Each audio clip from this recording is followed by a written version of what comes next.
એક અત્યંત મહત્ત્વનો કોન્સેપ્ટ છે, એ તમને ખ્યાલ હોવો જોઈએ.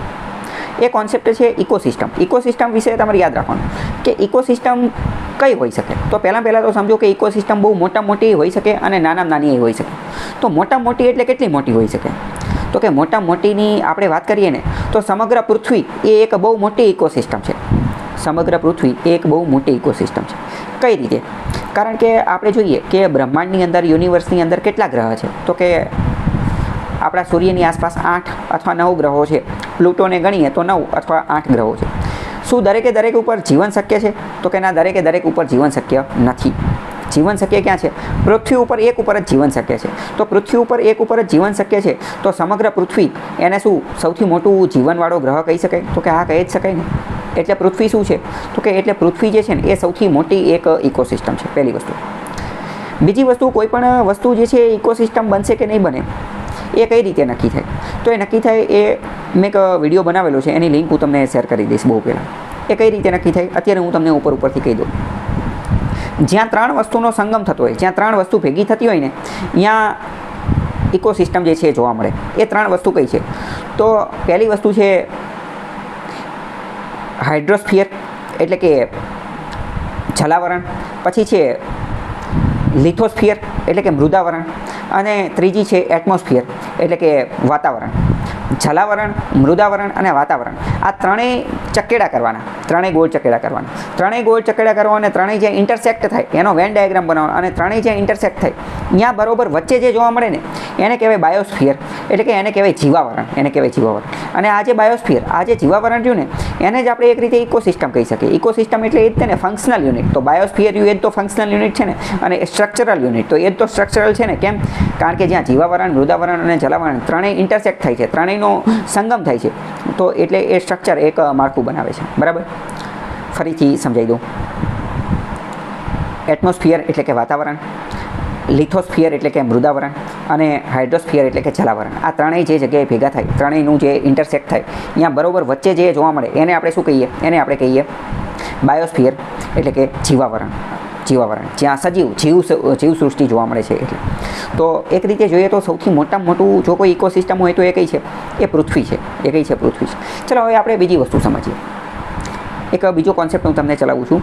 એ શું છે? તો એ રીતનો છે કે બ્રહ્માંડની અંદર તો ઘણા બધા ગ્રહો છે, કે મંગળ ને બુધ ને ગુરુ, શુક્ર, યુરેનસ ને નેપચ્યુન ને પ્લુટો ઘણા બધા. બરાબર? તો હવે આપણે વાત કરીએ, દરેક ઉપર જીવન શક્ય નથી. તો તમે એક વસ્તુ નોટ કરેલી હશે. હવે તમે વિચારીને મને કહો, કોઈ પણ ગ્રહ ઉપર જીવન શક્ય છે કે નહીં? ચંદ્ર ઉપર જીવન શક્ય છે કે કોઈ પણ સેલેસ્ટિયલ બોડીઝ, અવકાશી પદાર્થની અંદર જીવન શક્ય છે કે નહીં? એ નક્કી કરવું હોય તો કઈ રીતે નક્કી કરી શકાય? તમે વિચારીને કહી શકો. મેં તમને હિન્ટ આપી દીધી.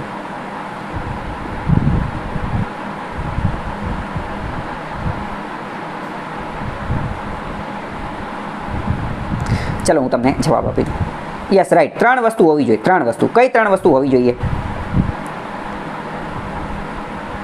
જલાવરણ, મૃદાવરણ અને વાતાવરણ. જલાવરણ, મૃદાવરણ અને વાતાવરણ, આ 3 વસ્તુ હોવી જોઈએ. ચલો પહેલી વસ્તુ. યસ, 3 વસ્તુ હોય જ્યારે જલાવરણ, મૃદાવરણ અને વાતાવરણ એ ત્રણેયનું જ્યારે ઇન્ટરસેક્શન થશે, ત્રણેય જ્યારે ટચ થશે, ત્યારે બરોબર વચ્ચેનો જે ભાગ હશે તો જીવાવરણ જોવા મળશે, તો જે છે બાયોસ્ફિયર જોવા મળશે.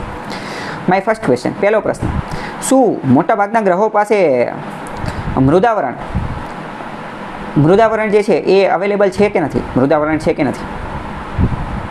મોટાભાગના ગ્રહ પાસે મૃદાવરણ છે જ તે. ત્યાં જમીન નથી? તો કે જમીન છે જ તે ને. આપણે ચંદ્ર ઉપર આંટો મારીએ, અહીંયા નીચે ઉતરી ગયા. બરાબર? મંગળ ઉપર આપણે રોવર મોકલી દીધું હતું. તો મતલબ કે મૃદાવરણ તો છે જ તે. બીજું શું એમની પાસે વાતાવરણ છે? તો કે વાતાવરણ અમુક પાસે છે, અમુક પાસે નથી. પણ વાતાવરણ યોગ્ય નથી, અમુકમાં ઓક્સિજન નથી ને એવું બધું. અને બીજું આપણે એવું પણ કહી શકીએ ને, હાલો વાતાવરણ નથી તો આપણે ઓક્સિજન ટેન્ક લઈને જતા રહી શકીએ ને. તો બીજી વસ્તુ કે એક રીતે જોઈએ તો મૃદાવરણ તો બધા પાસે છે. મૃદાવરણ જે છે, લિથોસ્ફિયર બધા પાસે છે. હવે ત્રીજું બચે હાઇડ્રોસ્ફિયર એટલે કે જલાવરણ. તો તમને જાણી અને આશ્ચર્ય લાગશે કે મોટા ભાગનાની પાસે જે જલાવરણ જે છે ને એ નથી. જલાવરણ જે છે એ મોટા ભાગના પાસે નથી. અને એટલે તમે એક વસ્તુ નોટ કરેલી હશે, જ્યારે વૈજ્ઞાનિકોને કોઈ પણ ગ્રહ ઉપર કે કોઈ પણ સેલેસ્ટિયલ બોડીઝ ઉપર, અવકાશી પદાર્થ ઉપર જળ, પાણી મળી જાય ને, વૈજ્ઞાનિકો રાજીના રેડ થઈ જાય, મજા આવી જાય એમને કે વાહ, મજા આવી ગઈ. તમને ખ્યાલ હશે કે ચંદ્ર ઉપર જ્યારે પાણી મળ્યું, Discovery of water on moon, પાણીની જે શોધ થઈ ચંદ્ર ઉપર, તો એને એક રીતે ક્રાંતિકારી માનવામાં આવે છે. શું લેવા ક્રાંતિકારી માનવામાં આવે છે હવે તમને ખ્યાલ આવ્યો? કારણ કે જે મૃદાવરણ તો હતું જ, તે જલાવરણ પણ મળી જાય તો કામ થઈ જાય, જલાવરણ પણ મળી જાય તો કામ થઈ જાય. હવે જે પાણી મળે બરાબર, તો એ કોઈ જરૂરી નથી કે એ પાણી આપણે અહીંયા જે પાણીની છે એ જ રીતે મળે. પાણીના અલગ અલગ સ્વરૂપ છે. તો કે કેવા સ્વરૂપ છે? પાણી ઘન સ્વરૂપે હોઈ શકે, પ્રવાહી સ્વરૂપે હોઈ શકે, વાયુ સ્વરૂપે પણ હોઈ શકે, બરફ હોઈ શકે, આપણે જે લિક્વિડ પીએ એ રીતનું હોઈ શકે, અથવા અલગ રીતનું પણ હોઈ શકે. પહેલી વસ્તુ. બીજી વસ્તુ એવું પણ બની શકે કે ભૂતકાળમાં અહીંયા પાણી વહેતું હોય, ભૂતકાળમાં અહીંયા પાણીની નદીઓ વહેતી હોય, એના આપણને વહેતા પાણીના નિશાન મળી શકે, એવું પણ બની શકે. તો એના કારણે કદાચ એવો અંદાજ લગાવી શકે કે ભૂતકાળમાં અહીંયા સિવિલાઇઝેશન, ભૂતકાળમાં અહીંયા કોઈ રહેતું હશે. ફાઇનલ કંઈ નથી બરાબર, આમાં કંઈ આપણે ફાઇનલ નક્કી ન કરી શકીએ, પણ એવો અંદાજ લગાવી શકાય જો પાણી હોય તો. શા માટે પાણીને જ વધારે મહત્ત્વ આપવામાં આવે છે એ પોઈન્ટ હવે તમારે ક્લિયર થાય છે. કેમ? કારણ કે જે મૃદાવરણ તો છે જ, તે વાતાવરણ તો ક્રિએટ પણ કરી શકાય, અને જો આ મળી જાય તો કામ થઈ જાય. ચંદ્ર ઉપર પાણીની શોધ કોણે કરી હતી? ચંદ્ર ઉપર પાણીની શોધ કરવાનું શ્રેય સમગ્ર વિશ્વની અંદર ભારતને જાય છે. ભારતનું જે ચંદ્રયાન-1 હતું, આપણે જે ચંદ્રયાન-1 મોકલેલું હતું 2008-10ની આજુબાજુમાં, ત્યારે આપણે ચંદ્ર ઉપર પાણીની શોધ કરી નાખેલી હતી. હવે આ પાણીની શોધ થઈ એટલે તમારે એવું નહીં વિચારવાનું કે અહીંયા પાણીની બોટલ મળી હશે, બિસ્લેરીની બોટલ, એવું ન હોય. એ પાણી અલગ અલગ પ્રકારનું કોઈ પણ હોઈ શકે. મેં તમને કીધું કે ઘન, પ્રવાહી, વાયુ કોઈ પણ સ્વરૂપનું હોઈ શકે, અથવા એવું પણ બની શકે કે ભૂતકાળમાં પાણી નદીના વહેણ મળ્યા હોય, ખાલી પાણી ન મળ્યું હોય, ભૂતકાળમાં નદીના વહેણ મળેલા હોય, ખાલી વહેણ જે છે એ આપણને મળેલા હોય, એવું બની શકે. ઓકે, તો હવે આ તમને ખ્યાલ આવી ગયો કે જલાવરણ, મૃદાવરણ ને વાતાવરણ, અને એ ત્રણેય ઇન્ટરસેક્ટ થઈ એ જીવાવરણ. બરાબર. તો જીવાવરણ કોઈ પણ જગ્યાએ, કોઈ પણ ગ્રહની અંદર જીવાવરણ હોવા માટે આ 3 વસ્તુ હોવી જરૂરી છે. તો આની માટે વૈજ્ઞાનિકોએ એક બીજું નામ આપેલું છે. આની માટે વૈજ્ઞાનિકોએ જે બીજું નામ આપેલું છે એનું નામ છે હેબિટેબલ ઝોન. Habitable zone. હેબિટેટનો મતલબ શું થાય? હેબિટેટ કીવર્ડને આપણે સમજવાની કોશિશ કરીએ તો હેબિટેટનો મતલબ શું થાય? હેબિટેટનો મતલબ થાય રહેણાંક, રહેણાંક સ્થાન, રહેણાંકની જગ્યા. આપણું જે ઘર હોય ને એને હેબિટેટ કહેવાય. પ્રાણીઓનું જે ઘર હોય એને હેબિટેટ કહેવાય. તો હેબિટેટનો મતલબ શું? રહેણાંક સ્થાન. તો વૈજ્ઞાનિકોએ એવું નક્કી કરેલું છે કે જો કોઈ ગ્રહ જે છે એ હેબિટેબલ ઝોનમાં છે, હેબિટેબલ ઝોનમાં, તો મતલબ એમ કે ત્યાં મનુષ્યને રહેવા માટેની જે કોઈ પણ જરૂરિયાત છે, કઈ જરૂરિયાત? તો કે આ લિથોસ્ફિયર, હાઇડ્રોસ્ફિયર ને એટમોસ્ફિયર, અને એ ત્રણેય ઇન્ટરસેક્ટ થઈને બાયોસ્ફિયર જે બનાવે, એની જે જરૂરિયાત જે છે એ બધી જો અહીંયા સેટિસ્ફાઈ થતી હોય, પૂરી થતી હોય, એ બધી જો સંતોષાતી હોય, તો એને આપણે શું નામ આપેલું? એને નામ આપેલું છે હેબિટેબલ ઝોન. વૈજ્ઞાનિકોએ બધા જેટલી પણ સેલેસ્ટિયલ બોડીઝ છે, અવકાશી પદાર્થો છે, એ અવકાશી, જો પહેલાં સમજો કે હું ગ્રહ કહું તો ગ્રહની અંદર તો પૃથ્વી, મંગળ ને શુક્ર ને જાય, પણ હું જ્યારે સેલેસ્ટિયલ બોડીઝ બોલું તો તમારે સમજો કે ખાલી ગ્રહ નહીં, એ ઉપગ્રહ ચંદ્ર પણ આવી જાય, આ મંગળનો જે ફોબોસ ને ડિમોસ ઉપગ્રહ પણ આવી જાય, ટાઇટન આવી જાય, યુરોપા આવી જાય, બધું આવી જાય. બરાબર. અને એની સિવાય બીજું પણ કંઈ પણ હોય, એ તમામ વસ્તુ આવી જાય. તો જો આ કોઈ પણ સેલેસ્ટિયલ બોડીઝ જે છે એ હેબિટેબલ ઝોનમાં છે, તો એનો મતલબ શું? કે અહીંયા મનુષ્યને રહેવા લાયક જે પણ લાયકાત, લાક્ષણિકતા, જે કોઈ પણ આપણને જરૂરિયાત છે, એ બધી અહીંયા સંતોષાઈ થાય એવું વાતાવરણ છે, એવી વસ્તુ છે. ફરજિયાત નથી કે આ મળી જ જાય, પણ એની અપેક્ષા છે કે અહીંયા મળી શકે. તો હવે મારો પહેલો ક્વેશ્ચન, શું તમે કહી શકો એ કે એવો ગ્રહ કે જે હેબિટેબલ ઝોનમાં આવતો હોય?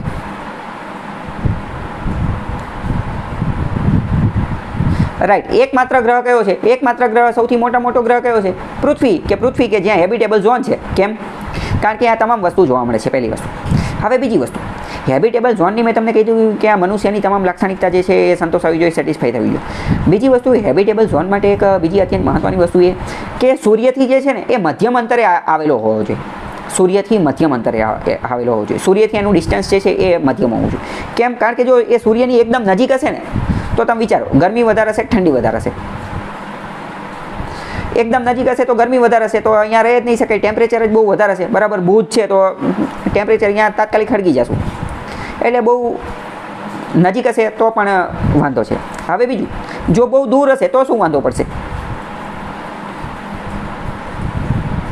બહુ દૂર હશે તો ઠંડીનું પ્રમાણ વધુ હશે. બહુ દૂર હશે તો શું થશે? ઠંડીનું પ્રમાણ વધુ હશે. અને એટલે તો તમે જોયું છે ને કે જે દૂરના જે બધા ગ્રહો રહ્યા, ગુરુ ને યુરેનસ ને નેપચ્યુન ને, આ બધા એક રીતે વાયુના ગોળા છે. આ બધા કેવા છે? વાયુ. અહીંયા વાયુ વધારે જોવા મળે છે. કેમ? કારણ કે હવે અહીંયા પહોંચતો જ નથી, સૂર્યપ્રકાશ, ઠંડી જ વધારે છે. બરાબર. તો હેબિટેબલ ઝોન માટેનું એક બીજી લાક્ષણિકતા શું? કે સૂર્યથી મધ્યમ અંતરે હોવો જોઈએ. સૂર્યથી મધ્યમ અંતર. તો સૂર્યથી મધ્યમ અંતરે હોય એવો ગ્રહ પણ કયો છે? તો એવો ગ્રહ પણ કયો છે? એ પણ પૃથ્વી છે. અને હવે તમને ખ્યાલ આવ્યો કે મંગળ ઉપર જીવન હોવાની શક્યતા વધારે શા માટે છે, અથવા મંગળને લોકો વધારે મહત્ત્વ શા માટે, લોકો એટલે કે વૈજ્ઞાનિકો સાયન્ટિસ્ટ વધારે મહત્ત્વ શા માટે આપે છે?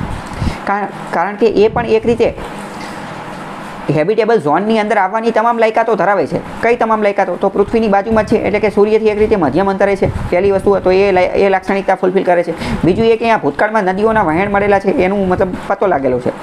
તો મતલબ કે આ બધું એટલે એ પણ હેબિટેબલ ઝોનમાં આવે છે. ઇન શોર્ટ આ બધું છોડો, આ બધા મેં તમને કોન્સેપ્ટ ચલાવી દીધો. એક્ઝામમાં ક્વેશ્ચન શું પૂછાશે એ હું તમને કહી. એક્ઝામમાં ક્વેશ્ચન પૂછાશે કે હેબિટેબલ ઝોનથી તમે શું સમજો છો, નીચે 4 વિધાન આપી દીધેલા છે. અથવા ક્વેશ્ચન પૂછાઈ જશે કે હેબિટેબલ ઝોનના સંબંધમાં નીચેના વિધાનો ધ્યાને લો. પહેલું વિધાન આપી દીધેલું હશે કે હેબિટેબલ ઝોન એટલે કે સૂર્યથી બરોબર મધ્યમ અંતરે, બહુ વધારે દૂર પણ નહીં અને વધારે નજીક પણ ના આવેલો હોય એવો ગ્રહ. તો વિધાન સાચું પડી જશે. બીજું વિધાન આપી દીધેલું હશે કે હેબિટેબલ ઝોન એટલે કે એવો વિસ્તાર અથવા એવી જગ્યા કે જે છે એવો ગ્રહ કે જે માનવ જીવનને જીવવા માટેની તમામ યોગ્ય લાક્ષણિકતા જે છે એ ધરાવતો હોય. બરાબર, ખ્યાલ આવ્યો કે નહીં?